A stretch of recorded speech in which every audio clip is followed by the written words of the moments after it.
Welcome to IK tutorial. आज हम लोग यहाँ पर देखने वाले हैं how to insert paragraph in MS Word for practice. कई बार ऐसा होता है कि एमएस वर्ड में हम लोग प्रैक्टिस करने के लिए हमें थोड़ा बहुत टेक्स्ट लिखना होता है, या तो कई बार हम टेक्स्ट को कहीं से कॉपी पेस्ट करके लेते हैं।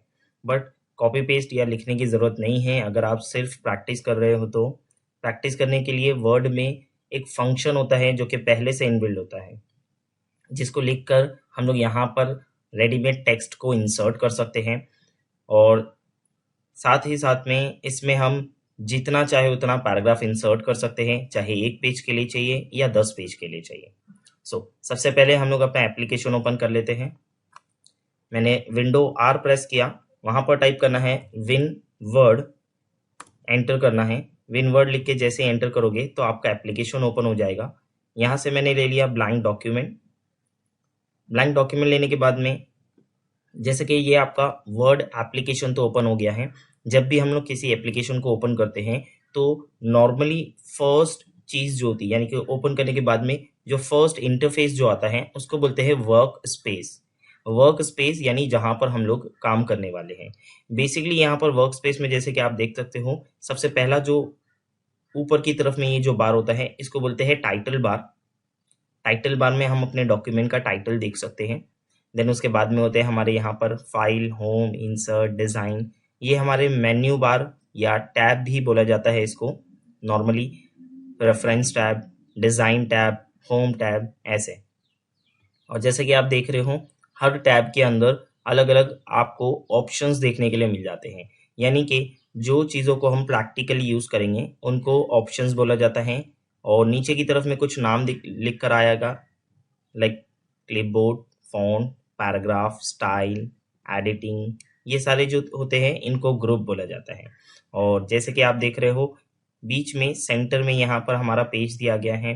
राइट हैंड साइड में हमें स्क्रॉल बार दिया गया है। और जस्ट नीचे की तरफ में लेफ्ट हैंड साइड में अगर आप देखोगे यहाँ लिखा है पेज 1 ऑफ 1। यहाँ से यहाँ तक का ये जो लाइन गई है इसको बोलते हैं स्टेटस बार, जो कि आपके डॉक्यूमेंट का स्टेटस शो करता है। नॉर्मली अगर मुझे यहाँ पर जानना है मेरे पास में टोटली पेज कितने हैं तो मैं यहाँ से देख सकता हूँ। साथ ही साथ में कितने वर्ड्स मैंने लिखा हूँ, कौन सी लैंग्वेज मैं यूज़ कर रहा हूँ। ऐसे ही राइट हैंड साइड में अगर आप देखोगे तो प्लस और माइनस का आइकॉन है, जिसके ज़रिए आप प्लस पे क्लिक करोगे तो वो जूम इन होगा, माइनस पे क्लिक करोगे तो जूम आउट होगा।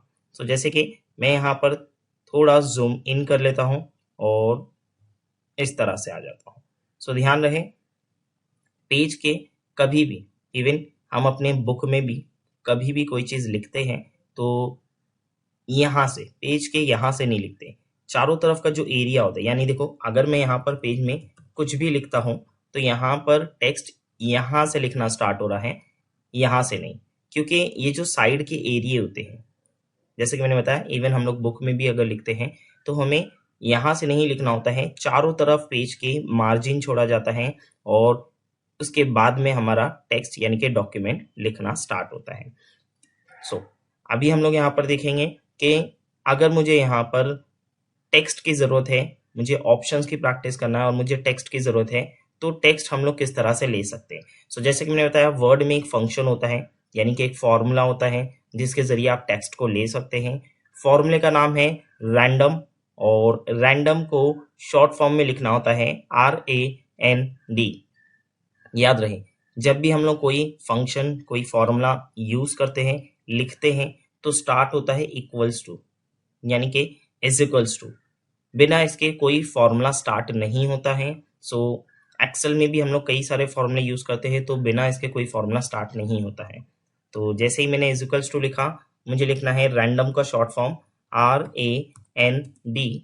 उसके बाद में ब्रैकेट को ओपन करना है। जैसे कि आप देख सकते हो आपके जो नंबर्स होते हैं 1 2 3 4 5 6 7 8 9, तो 9 और 0 ये दोनों के साथ में आपको एक एक ब्रैकेट देखने के लिए मिल जाती है। तो आपको क्या करना है, शिफ्ट बटन होल्ड करना है और 9 बटन प्रेस करना है, तो ये हो जाएगा ब्रैकेट ओपन। अब ब्रैकेट को क्लोज करने के लिए फिर से मैंने शिफ्ट को होल्ड किया, 0 बटन प्रेस किया, ये हो गया ब्रैकेट क्लोज। उसके बाद में मुझे एंटर करना है। एंटर करते ही मुझे यहाँ पर रैंडमली कुछ पैराग्राफ मिल जाएगा जिसका मैं यूज कर सकता हूं अपनी प्रैक्टिस में। जैसे कि आप देख सकते हो पैराग्राफ तो आ गया है। और अगर गौर करोगे तो यहाँ पर टोटली 5 पैराग्राफ मुझे इंसर्ट करके मिल गया है। साथ ही साथ में हर पैराग्राफ में जैसे कि आप देख रहे हो हर पैराग्राफ में 3 लाइन से। अब मैं चाहता हूँ मुझे यहाँ पर मतलब 5 से ज़्यादा भी पैराग्राफ चाहिए और हर पैराग्राफ में मैं लाइन भी डिफाइन करना चाहता हूँ कि मुझे इतनी लाइन्स चाहिए। अब वो क्यों?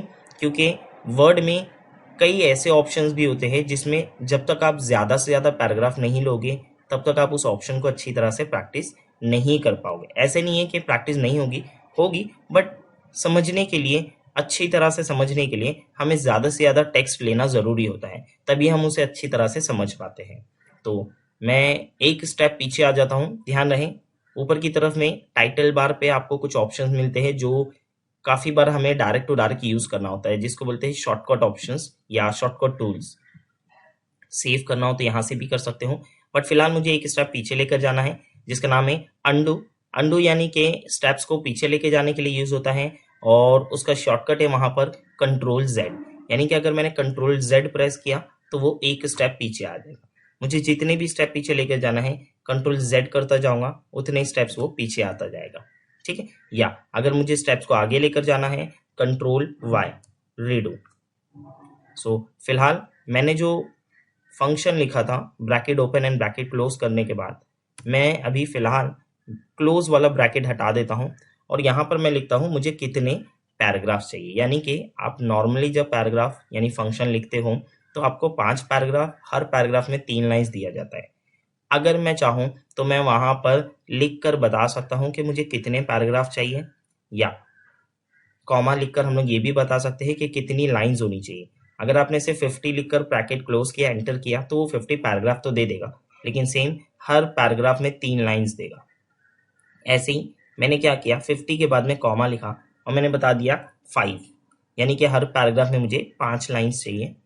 उसके बाद मैंने ब्रैकेट को क्लोज किया, एंटर किया। एंटर करते ही मेरे पास में यहाँ पर जैसे कि आप देख सकते हो काफ़ी सारे पेजेस आ गए हैं। और अगर मुझे जानना हो टोटल मेरे पास कितने पेज हैं, सो जैसे कि आप देख सकते हो यहाँ पर टोटल मुझे पता चल गया कि मेरे पास में टोटली पेजेस कितने हैं। मैं स्क्रॉल करके ऐसे भी जा सकता हूँ या फिर ये राइट हैंड साइड में स्क्रॉल बार है, इसको क्लिक करके होल्ड कर दो और ड्रैग करते हुए ऊपर लेकर चले जाओ, तो ये आ गए हम लोग फर्स्ट पेज पर। और जैसे कि आप देखोगे हर पैराग्राफ में, ऑलमोस्ट हर पैराग्राफ में 5 लाइन दे दी गई। तो इन पैराग्राफ का यूज कर सकते हो आप अपनी प्रैक्टिस में। तो आज का लेक्चर था वर्क स्पेस और साथ ही साथ में पैराग्राफ कैसे इंसर्ट करते हैं फॉर प्रैक्टिस। तो अगर आपको लेक्चर पसंद आया हो, वीडियो पसंद आई हो, तो कमेंट करें, लाइक करें, सब्सक्राइब करें और अपने दोस्तों से भी शेयर करें ताकि ऐसी ही वीडियोस हम और भी आपके लिए बनाते रहें। और अगर आपको किसी ऑप्शंस के बारे में जानना है तो कमेंट बॉक्स में उस ऑप्शन का नाम मेंशन कीजिए, हम उसके ऊपर भी वीडियो बनाकर आपके डाउट्स को क्लियर करेंगे। Thank you.